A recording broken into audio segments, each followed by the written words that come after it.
Assalamualaikum warahmatullahi wabarakatuh. Saya Ardiansa Rizky Khori Ali dengan NIM 24010200044. Saya di sini akan menjelaskan tentang tugas, yaitu representasi floating point ke bilangan biner dan sebaliknya. Baik, materi pertama yaitu kegunaannya apa. Representasi floating point digunakan untuk mempresentasikan angka yang memiliki pecahan desimal di dalam komputer. Angka-angka ini tidak bisa disimpan secara langsung dalam bentuk desimal, sehingga digunakan representasi benar untuk efisiensi dan presisi. Kedua, struktur. Representasi floating point dapat digambarkan dengan format IEEE 754 yang terbagi menjadi beberapa bagian. 1. Tanda S menentukan apakah angka tersebut positif atau negatif. Kedua, eksponen, yaitu bernama E, menentukan pangkat dari dua yang digunakan untuk mengalihkan mantisa. Ketiga, mantisa M merupakan angka dasar yang disimpan dalam format normalisasi, biasanya dimulai dengan angka 1. Selanjutnya, format IEEE 754. Ada beberapa format dalam IEEE 754. Namun yang paling umum digunakan adalah 1. Single precision 32 bit, 2. 1 bit untuk tanda SSS, 8 bit untuk eksponen EEE, 23 bit untuk mantisa MMM, 2 double precision 64 bit, 1 bit untuk tanda SSS, 11 bit untuk eksponen EEE, 52 bit untuk mantisa MMM. Bagian-bagian format IEEE 754. Tanda S, tanda dalam kurung S, 1 bit yang menentukan apakah angka tersebut positif atau dalam angka 0 atau negatif dengan 1. Kedua, eksponen E menggunakan bias untuk mewakili angka. Pangkat untuk single precision biasanya adalah 127. Untuk double precision biasanya adalah 1023. Eksponen yang disimpan adalah hasil dari eksponen sebenarnya.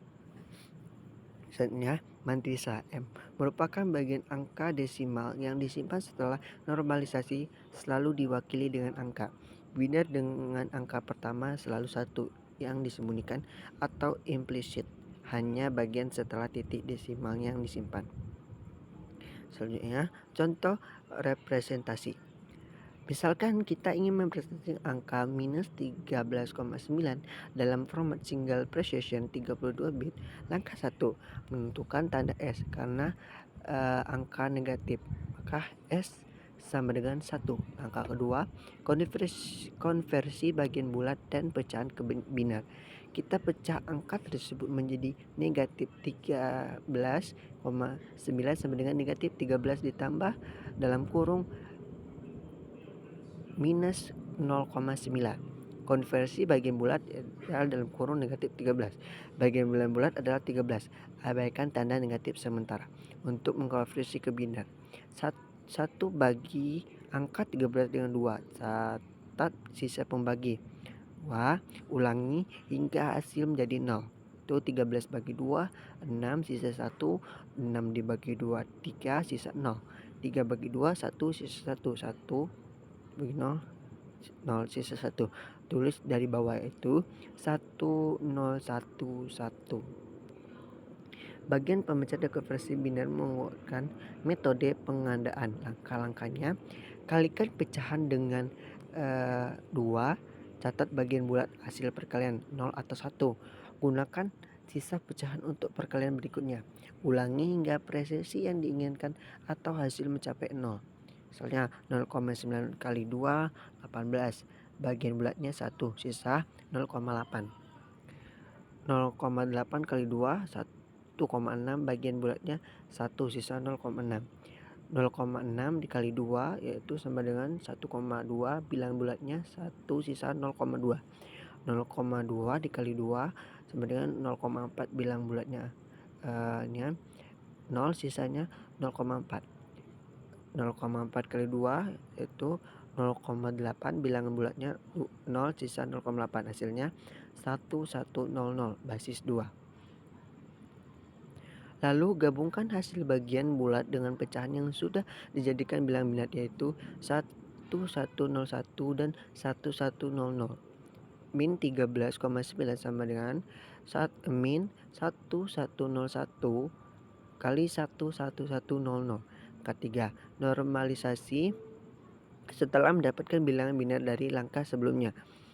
Itu min 1101 dikali 11100 2 min.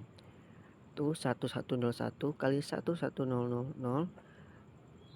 Nah, kita harus mengubahnya ke bentuk normalisasi agar dapat digunakan dalam representasi floating point IEEE 754. Normalisasi ini adalah proses mengatur angka sehingga hanya ada satu digit 00 di depan titik biner. Bentuk normalisasi memastikan bilangan biner dalam floating point selalu dalam format 1 kali M kali 2 Langkah-langkah menormalisasi bilangan biner dari langkah sebelumnya adalah minus 1101 dikali 11000. Pertama, pindahkan titik biner. Geser titik biner sehingga hanya ada satu digit 00 di depan titik min 1101. 11000 min 1 dikali 101111000 kali 2 pangkat 3.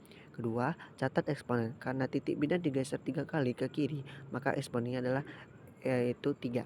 Eksponen ini nantinya akan digunakan dalam format IEEE 754. 3. Pisahkan mantisa setelah normalisasi. Bagian mantisa adalah angka di belakang satu mantisa, sama dengan 101111000. Langkah keempat, menghitung eksponen yang disimpan. Eksponen yang disimpan dihitung dengan menambahkan bias. Bias untuk single precision adalah 127. Jadi eksponen 3 ditambah 127 sama dengan 130. Konversikan 130 ke biner, yaitu 1000010. Langkah selanjutnya, gabungkan tanda eksponen dan mantisa. Bongkar semua komponen untuk membentuk representasi IEEE 754 32 bit. Itu sama dengan 1, eksponennya itu 1000010, M-nya itu 101110000 dan sekian. Ditambahkan 0 agar bisa jadi 23 bit. Hasil akhirnya itu 1100 dan sekian. Hasil representasi floating point dari min 13,9. Lalu bagaimana cara mengonversi dari bilangan biner ke floating point? Mengonversi bilangan biner ke floating point dalam format IEEE 754 melibatkan memahami struktur formatnya, tanda eksponen dan mantisa. Kita akan gunakan contoh bilangan biner yaitu IEEE 754 misalnya. Misalkan contoh di sini, ambil contoh bilangan biner dari hasil yang sebelumnya. Angka konversinya itu 1, deteksi bagian dari representasi S-nya berapa, E-nya, matisanya. Kedua, tentukan tanda S-nya. Jika S-nya 0 maka negatif, jika S-nya 1 maka jika S-nya 0 maka positif, jika S-nya 1 maka negatif. Hitung eksponen. Diambil dari 8 bit di tengah, yaitu 1000010, lalu konversikan ke desimal yaitu 130 hingga eksponen sebenarnya dengan mengurangi bias. Biasnya itu 127 untuk single precision. Jadi 130 dikurang 127 yaitu 3. 4. Konversikan matisanya. Matisanya adalah bagian pecahan dalam IEEE 754. Angka selalu dinormalisasikan sehingga bentuk sebenarnya adalah M, yaitu 1, 1 dan sekian. Selanjutnya konversi ke desimal. Pisahkan angka menjadi bagian pecahan biner setelah angka. Itu seperti di layar.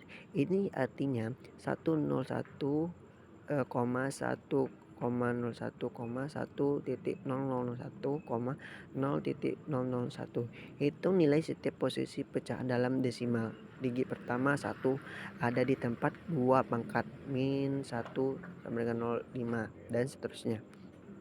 Semua digit setelah adalah nol, jadi tidak bernilai. Tambahkan nilai pecahannya. Itu 0,5 ditambah 0,125 ditambah 0,0625 ditambah 0,03125 sama dengan 0,71875. Terus gabungkan angka 1 ke pecahan. 1 ditambah 0,71875 sama dengan 1,71875. 6. Hitung nilai akhir. Gabungkan format plus minus M atau mati set kali 2, mengkat eksponen, substitusikan nilainya. Itu 1,71875 kali 2 pangkat 3, jadi hasil akhirnya min 13,75. Kelebihannya memungkinkan representasi angka desimal dalam bentuk yang dapat dihitung oleh komponen. 2. Dapat menangani rentang angka yang sangat besar dan sangat kecil. Kekurangannya itu kesalahan pembulatan, karena keterbatasan bit tidak semua angka desimal dapat diwakili dengan tepat. Kekurangannya yaitu kesalahan pembulatan, karena keterbatasan bit tidak semua angka desimal dapat diwakili dengan tepat. Kedua, presisi terbatas, yaitu angka yang sangat kecil atau sangat besar mungkin tidak dapat diwakili dengan akurat. Baik, sekian materi yang dapat saya sampaikan. Terima kasih. Wassalamualaikum warahmatullahi wabarakatuh.